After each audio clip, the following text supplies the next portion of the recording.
Oke guys, sekarang jam 12:30, ya mau 12:30, gue gabut, jadi gue mau buat tutorial SPSS, tutorial uji olah data, uji T, korelasi, regresi, multiple regresi, hierarki, sama mediasi. Nah, gue pertama mau uji T dulu deh. Uji T, ini ada eh, latihan dari dosen gue yang udah pernah gue kerjain. Jadi di uji T ini kan ada dua perbedaan IQ dengan jenis kelamin. Ini laki-laki, ini perempuan. Nah, ini pertama kalian copy aja dulu laki-lakinya dulu. Kalian masuk ke SPSS-nya. Gue buat ulang deh. Kalian masuk ke SPSS-nya. Kalian paste di sini. Laki-laki ini kan. Terus ini perempuan, kalian copy. Terus paste lagi di SPSS-nya. Nah, itu tuh disatuin karena ini jadi satu hasil. Ini si IQ ini segini nih. 1 sampai 10 nih si IQ. Nah, terus gimana cara ngebedainnya biar si SPSS-nya ngerti. Nah, kalian bedain aja, ketik aja angka 1 untuk laki-laki. Tadi ada sampai 5 kan. Nah, 2 itu buat perempuan. Biar SPSS-nya bisa tahu dan bisa ngebedain angkanya kalau 1 itu si laki-laki, 2 itu perempuan, kayak gitu. Nah, kalian ke variable view habis itu. Nah, di pertama ini, variabel pertama ini kalian ketik IQ. Kenapa IQ? Ya karena ini si variabel IQ. Terus kalian ke measure-nya dibuat scale. Terus di variabel kedua itu ada jenis kelamin. Kalian tulis saja jenis underscore kelamin. Nah, di value-nya itu, tadi kan 1 itu laki-laki, berarti klik aja value-nya 1, terus laki-laki, tulis laki-laki labelnya. Terus yang 2 itu perempuan kan tadi, perempuan. Oke, udah jadi kayak gini, kalian klik oke. Terus measure-nya kalian buat nominal, karena dua populasi yang berbeda. Nah, udah kayak gitu, kalian klik aja, ini kan udah dicek, udah rapi. Kalian klik aja ke analyze. Nah, di analyze ada compare min nih, compare min. Kalian terus ke independent sample t-test. Kalian klik, udah kayak gini. Kalian masukin IQ ke test variabel, set, masukin kayak gitu. Terus di jenis kelamin, kalian masukin ke grouping variabel, set. Udah, jadi ini kayak gini. Kalian klik define group. Ini define group, diklik. 1 itu buat laki-laki, terus 2 itu buat perempuan. Pokoknya di grup 1 itu 1, grup 2 itu 2. Oke, continue. Oke. Jadi hasilnya kan, ini sorry, ini tadi habis.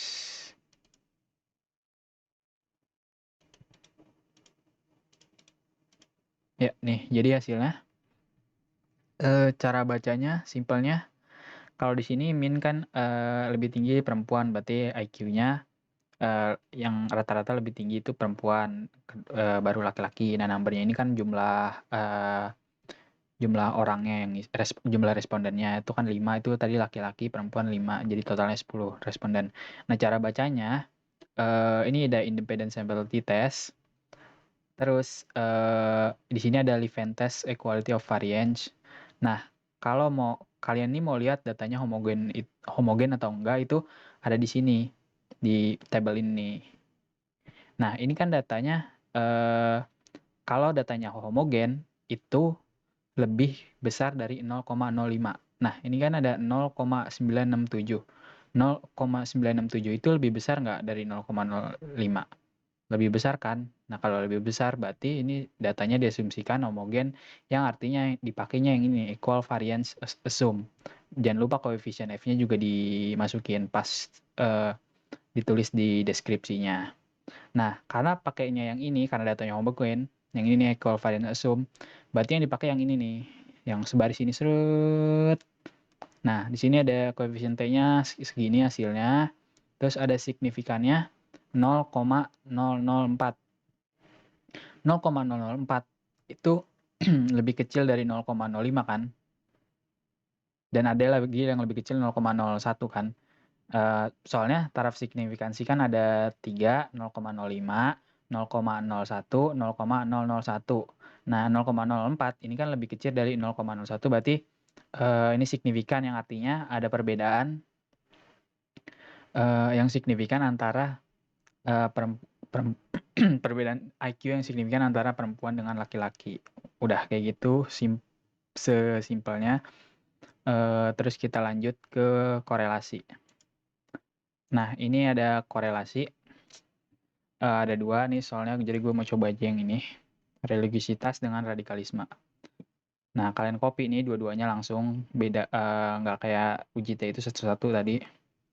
Nah, kalian ke file, new data, ini langsung aja kalau kalian masukin di paste di sini, paste nih, udah kayak gini, udah kalian paste. Terus kalian ke variable view, kalian dinamain dulu biar nggak acak-acakan. Kalau kata dosen gue bakal diomelin kalau acak-acakan.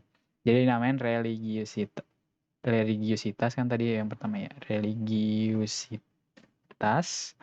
Yang kedua itu radikalisme. Nah, measure-nya diganti scale, udah ada kayak gini. Kalian ke data view atau langsung aja ke analysis juga nggak apa-apa sih. Data view, udah rapi kan kayak gini. Kalian ke correlate, terus bivariate. Nah, udah kayak gini kalian masuk CTRL-A atau pilih satu-satu tuh. Masukin dua-duanya, kalian oke. Nah, udah keluar kan? Ini tadi tesnya di... Nah, ini udah keluar kan korelasi. Di sini ada person correlate sama signifikan. Nah, mau lihat signifikan atau tidak datanya kan ada di sini signifikan to tell. Nah, ini hasilnya 0,002. Kayak tadi yang gue bilang taraf signifikansi.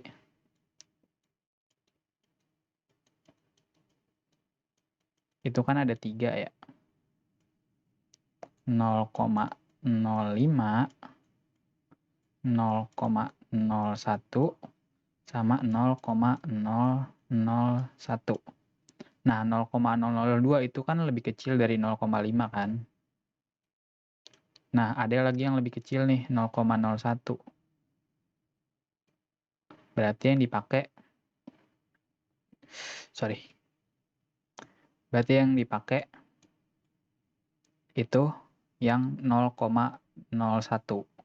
Nah, terus ini datanya diketahui negatif. Nah, kalau negatif itu rumusnya gini nih, semakin tinggi IV, semakin rendah DV. Atau semakin rendah semakin rendah IV, semakin tinggi DV. Nah, di sini ada religiusitas, berarti kesimpulannya semakin tinggi religiusitas maka semakin rendah radikalisme, atau semakin rendah religiusitas maka semakin tinggi radikalisme, kayak gitu. Nah, kalau positif kan sama-sama ke atas, sama-sama ke bawah. Kalau misalkan hasilnya positif, berarti semakin tinggi, kalau misalkan ini positif nih, semakin tinggi religiusitas, maka semakin tinggi radikalisme, atau semakin rendah religiusitas, maka semakin rendah juga radikalisme. Itu kalau positif. Ini hasilnya negatif. Udah begitu. Simpel kok korelasi. Terus kita lanjut ke regresi deh. Di sini ada motivasi sama prestasi.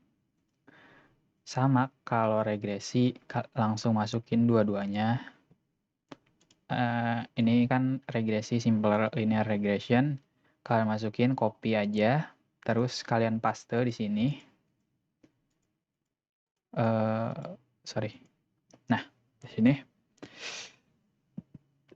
Terus di sini ada dua variabel. Tadi itu variabel pertama itu motivasi, yang kedua prestasi. Kalian namain lagi motivasi sama prestasi. Ini kalian ganti scale juga. Udah kayak gitu, udah rapi kayak biasanya. Kalian ke analyze, regression, terus ke linear nih, yang ini nih. Kalian klik. Nah, tadi motivasi itu kan IV, berarti IV-nya dimasukin set gitu. Untuk IV-nya taruh.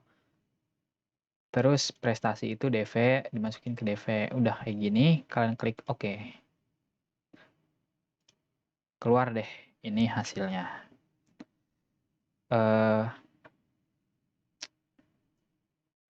Oke, ini udah gue pindahin dari SPSS yang tadi. Jadi di sini ada 3 tabel ya. Nah, yang pertama itu yang dibaca itu model summary. Nah, di model summary itu yang dibaca tuh yang ini. R sama R square. Nah, ini R itu sama dengan 0,967 ditulis saja kalau di deskripsi. Nah, R square itu kontribusi variabel si motivasi ke prestasi. Motivasi ke prestasi. Berapa hasilnya? 0,935.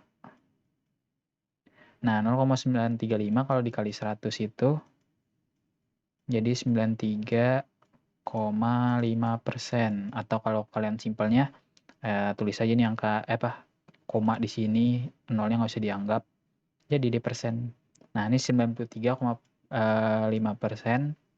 Artinya kontribusi variabel motivasi itu ke prestasi itu kontribusi variabelnya 93,5%. Nah, sisanya berapa? Sisanya itu 6,5%, ya kan? Ya, 6,5% itu kontribusi variabel yang nggak diteliti. Udah kayak gitu, kalian ke tabel ANOVA. Nah, di tabel ANOVA ini kalian mau tahu nih datanya si data kalian tuh signifikan atau enggak hasilnya. Di regresi ini ada yang dibaca kalau dari kampus gue itu koefisien F sama signifikan. Sisi ini signifikan probability value-nya. Nah, koefisien F-nya kan sekian nih, seginilah. Kalian tulis aja 57,734. Nah, signifikan atau enggak? Signifikan kan? Sesuai tadi yang gue bilang taraf signifikasi. Berarti taraf signifikasinya 0,01. Karena kalau 0,001 itu enggak signifikan kan? Berarti yang dipakai 0,01. Signifikan berarti ada pengaruh motivasi terhadap prestasi. Ada pengaruh signifikan motivasi terhadap prestasi. Nah, di koefisien ini kalian mau lihat secara individu sih, ini sama aja sih sebenarnya, cuman kalian mau lihat hasilnya secara individu itu gimana. Nah, motivasi ini di yang dibaca tuh yang ini nih. Yang ini nih, bagian ini sama ini. Nah, di tabel ketiga ini kan ada motivasi, koefisien betanya, koefisien B nih, itu hasilnya 1,314 dan standar errornya tulis aja 0,173 dan signifikan kayak tadi sama. Jadi berarti ada hubungan antara motivasi terhadap prestasi, kayak gitu. Simple sih kalau regresi. Oke, habis itu kita lanjut, jangan pakai yang ini. Kita lanjut ke multiple regresi. Oke, ini sekarang kita lanjut ke multiple regresi. Ini ada data dari kelas gue, kampus gue. Jadi ini ada frustasi, marah, sama agresi. Ini 2 IV ini itu IV-nya, yang agresi itu DV-nya. Nah, pertama yang kalian lakukan sama kayak biasanya, kalian copy. Ini gue mau buat baru lagi, data baru. Nah, kalian paste aja di sini. Aduh, kebiasaan nggak bisa. Nah, ini kalian paste aja di sini, udah di paste kayak biasanya lagi. Kalian namain ini frustasi yang pertama. Terus yang kedua marah ya tadi ya, marah. Yang ketiga itu agresi. Measure-nya jangan lupa diganti scale. Terus udah kayak gitu, kalian ke analyze. Kayak biasanya lagi, regression dan linear. Diklik. Tadi DV-nya itu akan agresi. Terus frustasi sama marah itu IV-nya kan dimasukin aja dua-duanya. Terus kalian klik OK. Nah, ini kan ada hasilnya segini. Hasilnya. Oke, ini udah gue pindahin tadi hasilnya kayak biasa, kayak tadi simple linear tuh yang 3 ini aja yang dibaca. Ya sama aja sih sebenarnya kayak simple linear regression yang 2 regresi simple. Ini kan multiple regresi itu kan IV-nya ada banyak ya. Jadi ya kayak biasa yang dibaca itu R ini, koefisien R ini sama R square. Balik lagi kayak tadi, R-nya itu dapetin berapa, segini, kalian masukin aja. Dapatkan hasil R sama dengan 0,960 dan R square-nya itu berapa? 0,921, yang artinya R square itu kan tadi kontribusi variabel sama kayak yang sebelumnya, kontribusi variabelnya berapa? Kayak tadi yang gue bilang dikasih koma aja di sini, jadi 92,1%. Nah, kontribusi frustasi dan marah ke agresi ini hasilnya 92,1%. Dan sisanya berapa? 7,9 ya. 7,9, sisanya 7,9 kontribusi variabel yang nggak diteliti alias di luar marah dan frustasi. Frustasi dan marah. Nah, selanjutnya ke tabel ANOVA sama kayak tadi, bukan hampir sama kayak tadi jatuhnya. Yang dibaca cuma ini aja. Koefisien F-nya ditulis aja, dapatkan koefisien F 87,841. Dengan signifikansi ini ada berapa? Ingat tadi taraf signifikansi itu kan ada 3 tuh. Nah, ini kan tadi hasilnya 0,0000. Berarti lebih paling kecil nih, taraf signifikansi paling kecil ini kan tetap lebih kecil, berarti yang dipakai yang ini.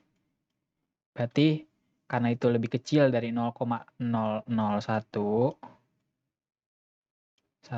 lebih kecil nih, maka terdapat pengaruh frustasi dan marah terdapat pengaruh signifikan frustasi dan marah terhadap agresi. Berarti HA-nya diterima, hipotesis pertama hipotesis alternatifnya diterima, berarti ada pengaruh. Nah, terus di tabel koefisien kita mau lihat nih IV masing-masing itu sendiri-sendiri ke arah agresi. Nah, kayak tadi sama dibacanya di unstandardized koefisien betanya sama unstandard error-nya. Nah, itu di konstan gak usah kalian baca. Kalau di kampus gue, yang dibaca itu cuma frustasi sama marah. Nah, frustasi ke agresi sendirian nih tanpa marah. Itu didapatkan koefisien betanya itu minus 0,020. Terus standar errornya 0,117 dan signifikannya itu 0,867. Sedangkan si marah ke agresi sendirian tanpa frustasi itu koefisien betanya itu tinggi kan, 1,093. Standar errornya 0,139 dan signifikan 0,000.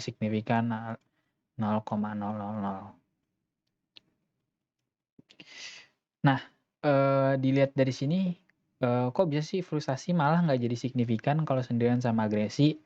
Itu bakal jadi pertanyaan buat kalian nih. Kenapa sih si marah ini signifikan terus koefisien betanya gede banget, sedangkan frustasi itu malah koefisien betanya jadi minus nih, jadi negatif. Kalau marah kan positif nih, berarti semakin tinggi marah maka semakin tinggi juga agresinya. Nah, kalau frustasi ini ke agresi sendirian nih, jadi negatif nih, dia udah negatif, nggak signifikan lagi. Jadinya frustasi itu kalau diinterpretasi semakin tinggi frustasi maka semakin rendah agresi ataupun sebaliknya. Nah, ini kok bisa sih ini malah yang tadinya kalau mereka berdua itu bareng-barengan kayak cinta gitu, barengan ke agresi itu dia signifikan, tapi ketika sendirian itu nggak signifikan. Kenapa? Nah, nanti kalian cari tahu di hierarki, kayak gitu simpelnya. Pokoknya kalau multiple hampir sama bacanya kayak ini nih, kayak simple linear regression, simple regresi lah pokoknya. Cara baca hampir sama. Ini kenapa kita mau ke hierarki, karena di sini kita mau cari tahu kenapa ini hasilnya negatif dan nggak signifikan si frustasi. Kayak gitu sih kalau multiple regresi. Ya rata-rata sih paling kalian bakal nggak ketemu keanehan kayak gini. Kalau ini kan keanehan karena emang mau lanjut ke hierarki kayak gitu. Oke, kalau di hierarki, kita pakai data yang sama, si frustasi, marah, dan agresi. Nah, kalau hierarki itu masih sama kayak tadi tuh ininya diganti scale, data view, kalian ke analyze, kayak biasa lagi, regression, terus linear, kalian klik, garis set dulu. Nah, di DV, ini kan ada dependent, DV-nya kan agresi, kalian masukin. Nah, terus kalian masukin dulu frustasi yang pertama, terus di next.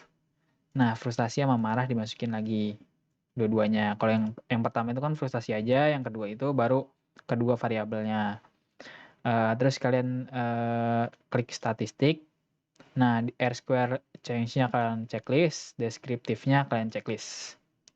Oke, kalian continue, kalian klik oke. Terus yang dibaca itu dari model summary sampai coefficient. Cara bacanya gimana?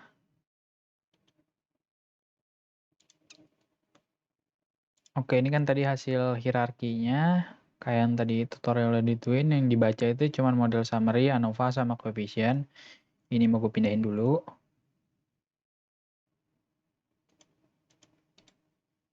Kita pindahin dulu. Terus, mana tadi? Output.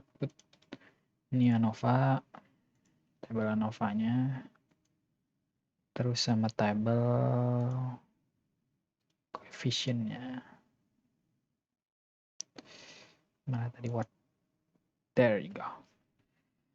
Nah, di model summary, di 3 tabel ini, kan tadi problemnya itu kita mau lihat frustasi.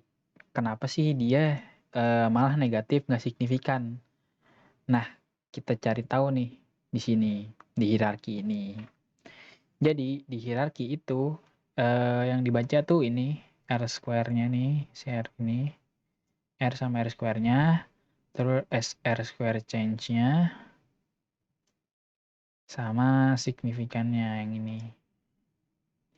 Nah, di hierarki itu ada 2 model. Model pertama itu frustasi ke agresi sendirian tanpa marah nih. Nah, di model pertama didapatkan koefisien R-nya segini kan, 0,772, dan R square-nya itu segini. Kontribusi variabel frustasi ke agresi itu 59,5%. Sisanya itu berapa? Kalian hitung sendiri. Sisanya itu 40,5%.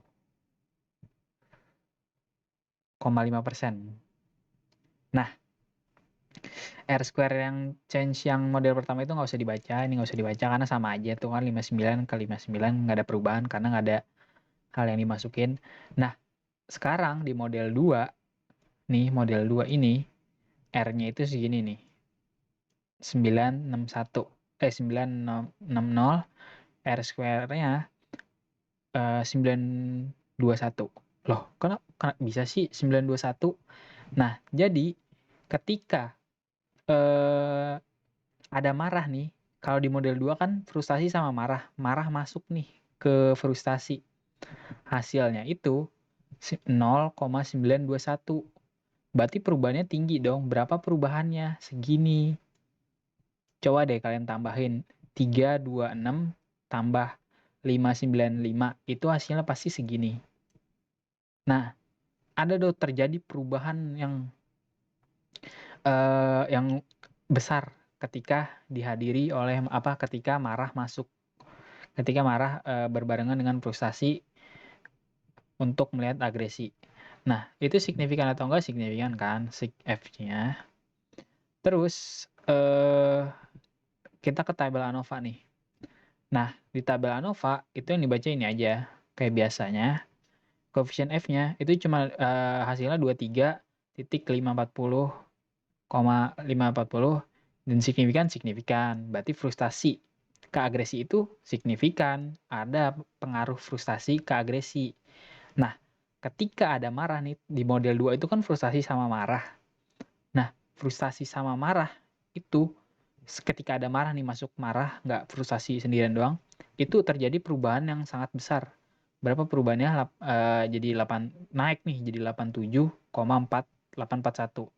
Signifikan? Signifikan. Berarti jelas nih, marah ini ternyata ngebuat tinggi banget gitu. Ngebuat peningkatan yang signifikan. Nah, lalu ada di koefisien. Koefisien itu di sini nih, tabel ini.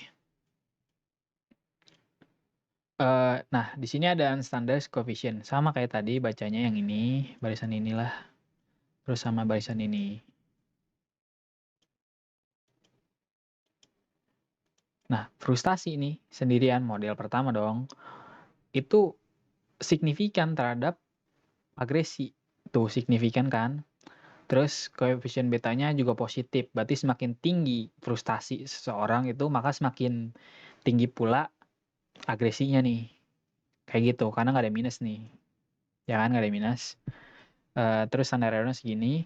Nah, terus di model 2, ketahuan nih, kok bisa sih dia jadi negatif? Nih kan kayak tadi yang sebelumnya kan 0,02 juga. Minus 0,02. Terus nggak signifikan. Oh, ternyata marah saking tinggi pengaruhnya, frustasi itu tuh jadi nggak signifikan, jadi nggak relevan gitu. Jadi marah dulu, orang itu malah marah baru agresi itu. Udah nggak, frustasi itu udah nggak udah nggak berpengaruh untuk memunculkan reaksi agresi ini. Jadi orang tuh marah tuh, wah pasti agresi. Kayak gitu simpelnya. Ini gue buat simpel, mungkin kalian bisa cari tutorial bapak dosen gue, dia juga ada di YouTube. Ini gue mau buat simpel aja sih. Kalau cara gue baca gue, jadi kayak gitu. Hierarki itu kan ketahuan tuh.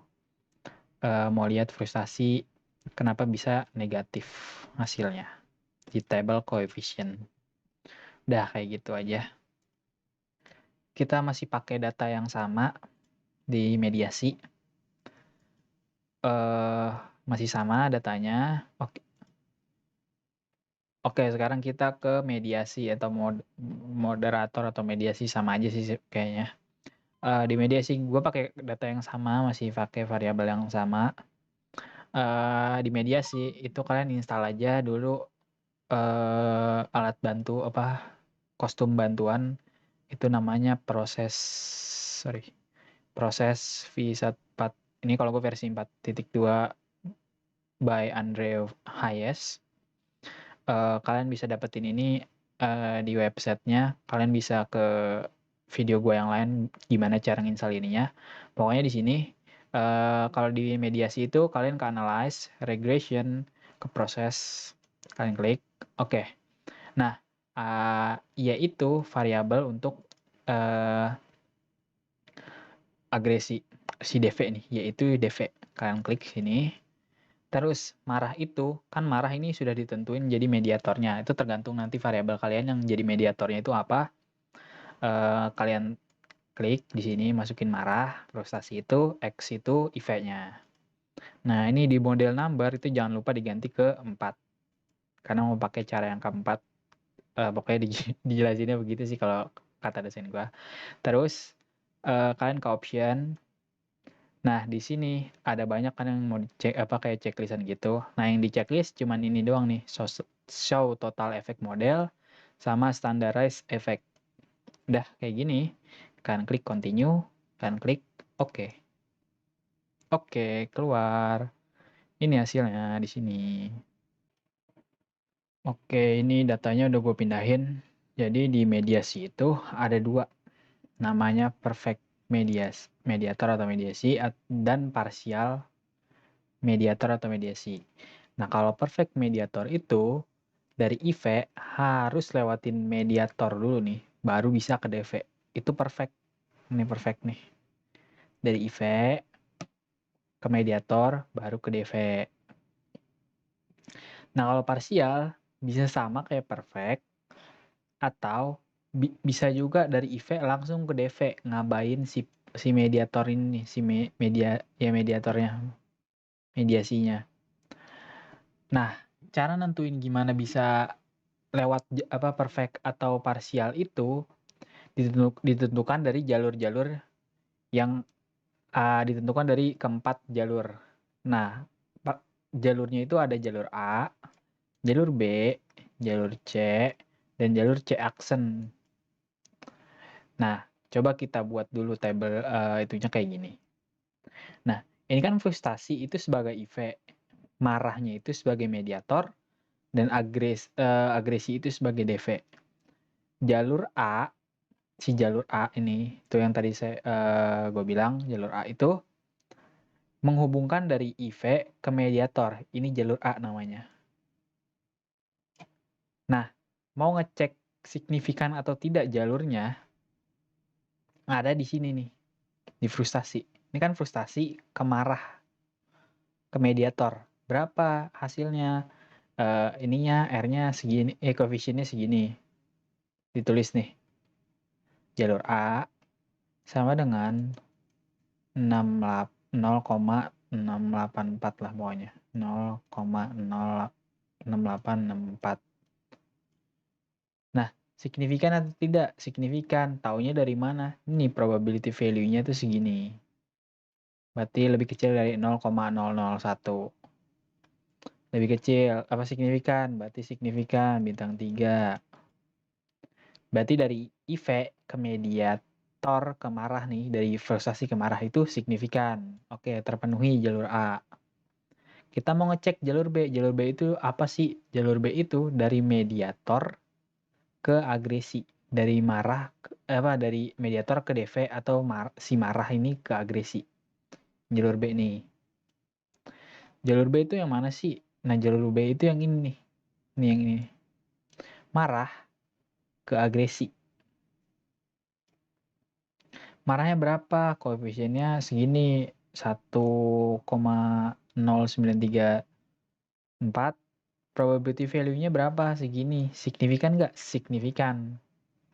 Nah, signifikan kan? Berarti tadi satunya 1,0934. Signifikan kan? Signifikan. Berarti jalur B terpenuhi. Nah, habis itu kita mau lihat jalur C-nya dulu nih. Jalur C itu total efeknya.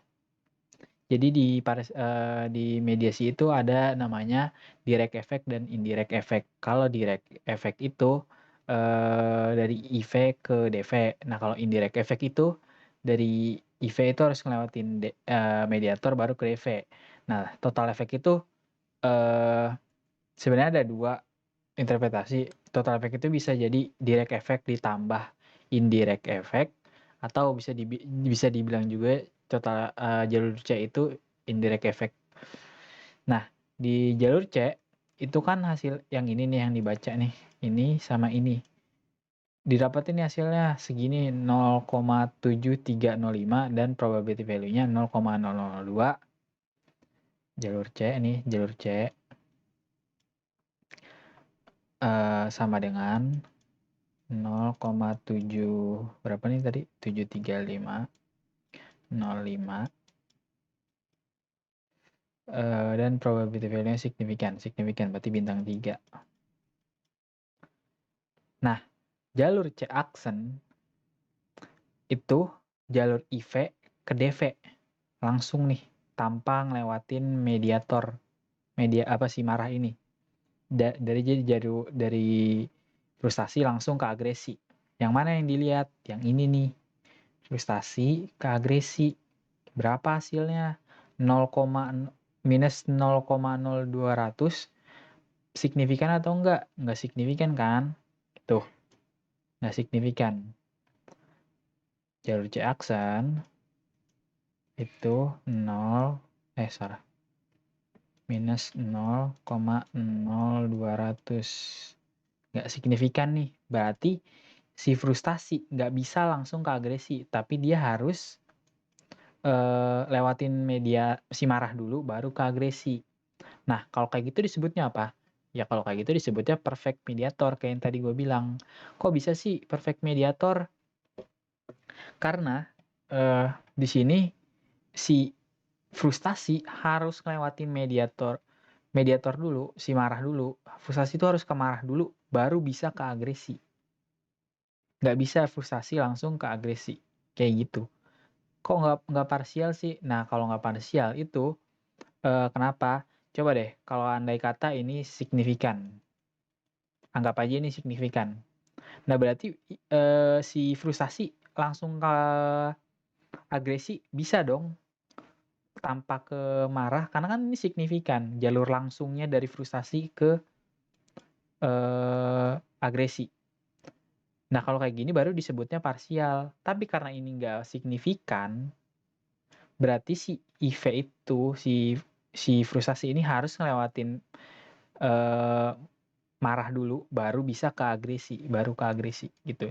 Jadi peran marah ini ada nih, ada peran marah antara frustasi ke agresi, gitu. Jadi kayak gitu, kalau di mediasi itu, simpelnya gue buat kayak gitu. Mungkin ada dari dosen kalian atau hal-hal lain yang mungkin beda, bisa komen aja kalau nggak di, apa, di chat aja bisa kita sharing. Dari yang gue tangkep, sama dosennya begitu, ya udah sih itu aja kalau penjelasan mediasi. Ya udah itu aja sih mediasi yang bisa gue pelajarin dan gue bisa share ke kalian.